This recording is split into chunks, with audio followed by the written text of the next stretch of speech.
Okay, so the last thing I want to talk about, I want to have a general discussion about. So we're driving back from Toys R Us.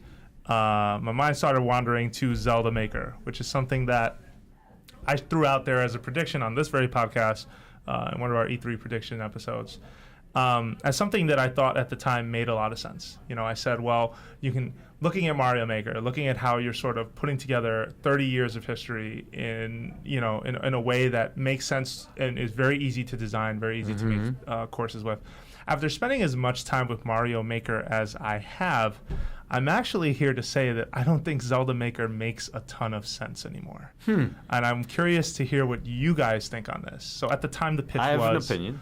Zelda, the original, Link to the Past, and A Link Between Worlds. There aren't 4 art styles unless you count like a Four Swords Adventures, GameCube like look. But here's where it's different. In Zelda, in Mario, the abilities between games changed significantly. In Mario 1, you could not pick up a turtle shell. In New Super Mario Brothers, the first time you can wall jump. Take out the power-ups for a second, too. Butt stomps, things like that. Like, you saw a progression in not just the look of the game, but mechanically in those games. I'm not sure that translates to items in Zelda. Think about the bow and arrow. Think about the boomerang. Think about like these things that have become staples of that series. They kind of work the same every time. But you're hung up on the concept to make it exactly like Mario Maker, where you have changing tile sets and all that, right? To me, that's a little bit more like, hey, you could adjust the graphics on the fly, and all the abilities could be the same across the games. I wouldn't see an issue with that kind of approach. I think I would. But I think the challenge with Zelda is, what do you allow? If you have a Zelda Maker that's more like a Four Swords setup, or like the new one. God, I'm drawing a blank. What's the Triforce Heroes? Triforce Heroes. What's three swords called exactly? Triforce Heroes, the Legend of the Windbag. Thank you for that T-shirt. That was amazing. But they're.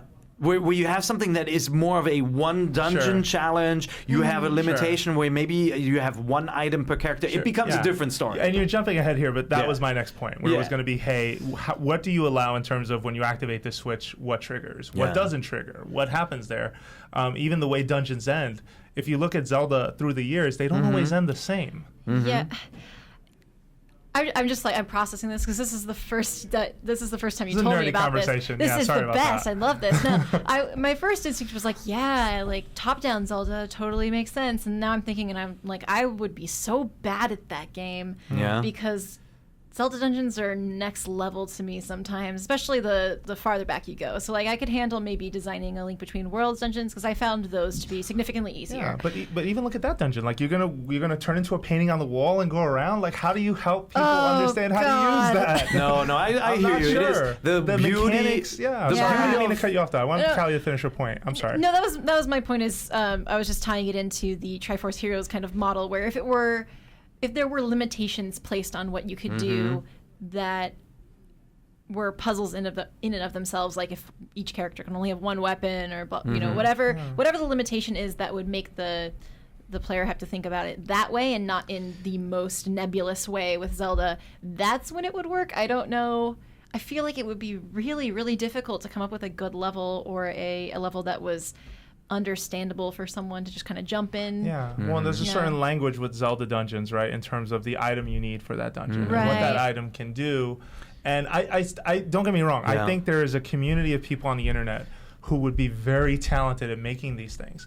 But I don't know if it translates to something that scales quite as wide as Mario Maker. It's not, because it isn't. It's a puzzle game more than a skill game, right? Like with Mario, it's so easy to create a level and just get going, and like for it to be even the shortest level, for it to be instantly fun. Like jumping on enemies. With a Zelda game, it's a very different setup, right? Because already like, why should I fight any enemy in a level? There has to be a goal, right? Is the goal to open the door, or am I discovering something? Do I have to push blocks? Like, it's a way different game.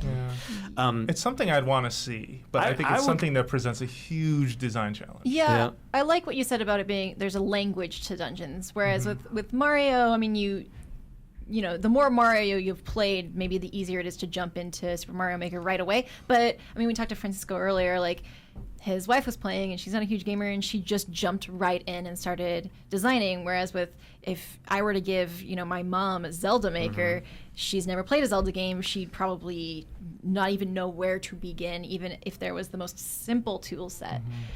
There's just you have to be more familiar with the series, I feel like, for that to work as well. Yeah. It's like when I think about a game like Portal, right, where the puzzles can get very complex. Like, could you make a level editor? Sure, but man, that would be so daunting, right? Like, that's where when they did, you people have made their own puzzles in Portal on PC, and I've heard it ranges from really good to really But it's a bad. very specific audience that can create, whereas Mario Maker really is for everyone. You heard Francisco talk about, Bianca being able to just step in and start creating, and that's the beauty of that game, I think. But I think with Zelda, that could happen. I just think that the minute you have to sit down and add logic to everything is when you go, herp. What am I going to do? Yeah. I really don't think it would have the same turn on immediately start playing, building. Yeah. I mean, we care. As Zelda fans, we care. Yeah, as someone who's played lots of Zelda games, like, I would be 100% interested in seeing this game, and I do believe that there are people who are talented enough to make playable levels and good levels and levels I would want to see, but it's not the same as Super Mario Maker in any sense to me. I was actually surprised when you brought up Zelda and Zelda Maker when we first talked about it, because there's so many Nintendo franchises that lend themselves to level editors in a different way. And they've done it obviously for F-Zero and stuff like that, and the past Game Boy Wave Race, all those. But like, you think of Donkey Kong. Donkey Kong is like tailor-made for a tile set, level editor, a confined stage or a set of 4 stages with this kind of story. Like, those games lend themselves to it much more than Zelda, where you would have to have some sort of language to say, if this switch pressed, then that door open. If this enemy defeated, then whatever. That's a lot more like programming languages are formatted in that. Well, and way. and that's a great point to make. Well, it's not just Minecraft. WarioWare DIY tried its hand at that logic, that programming side of it, and it was something that made sense, but you still had to kind of work to get it. Yeah, I mean, like, I've taken programming classes. Like, I have a basic knowledge of how that would work. So that's statements, if thens and recursive statements and stuff like that. That wouldn't be daunting. No to recursing me. on here. Yeah. Jose's in the room. Shh. You're on fire with the puns today.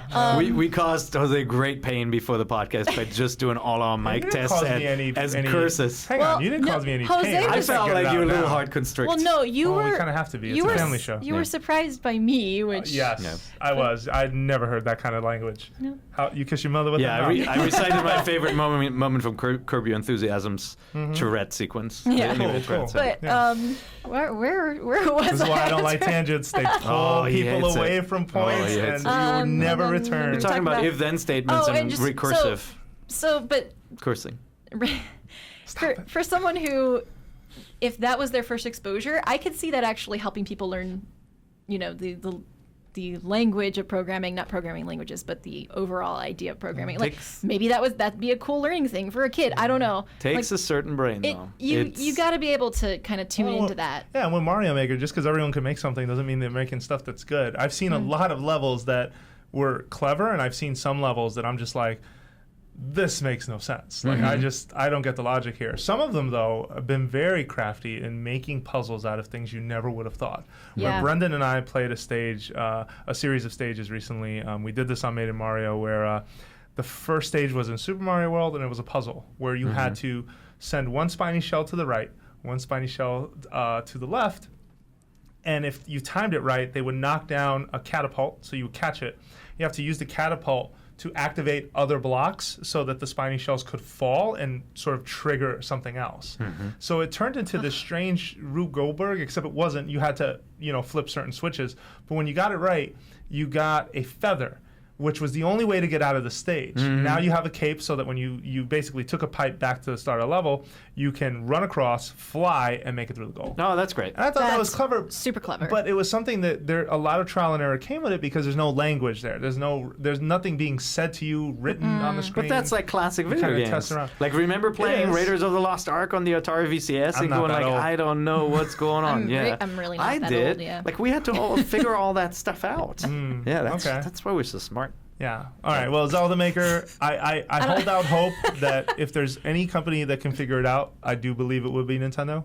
But I have reduced my enthusiasm for believing it will be. Would you say you've curbed your enthusiasm? Possibly, I have, and I have also reached the end of this podcast. Wow. We are done.